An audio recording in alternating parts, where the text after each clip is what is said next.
Жұмекен Нәжмединовтің туған күніне арналған жырда жазған кенде қазған Жұмекен эстафетасын біз Ақтөбе облысының кәсіподақтар бірлестігі Ақмола облысынан зор ықыласпен қабыл алып, сіздерге ақынның отан атты туындысын ұсынамыз.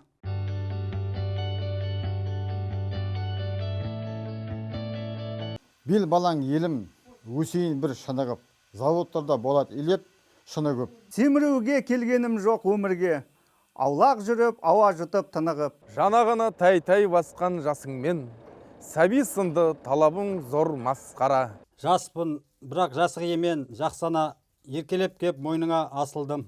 Жомарт қалқа оледі мен жарқын жан, әр сезімнің қанаты отқа шарпыған, әр тамшының төне керек бал тұнған.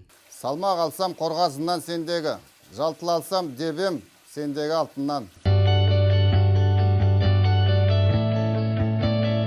Бел балаңем, өсейін бір шынығып, заводтарда болады үйлеп шынығып. Семіруге келгенім жоқ өмірге, аулақ жүріп, ауа жұтып тынығып. Жаңа ғана тай-тай басқан сәбимін, сәби сынды талабым зор масқара. Жаспын, бірақ жасық емен жақсана, еркелеп кеп мойыныңа асылдым.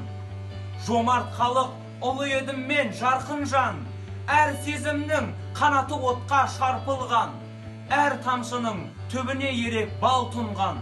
Салмақ салсам қорғасынан сендегі, жалтыл алсам дебем сендегі бір алтыннан. Келесі эстафетаны Алматы облысының кәсіподақтар бірлестігіне жолдаймыз.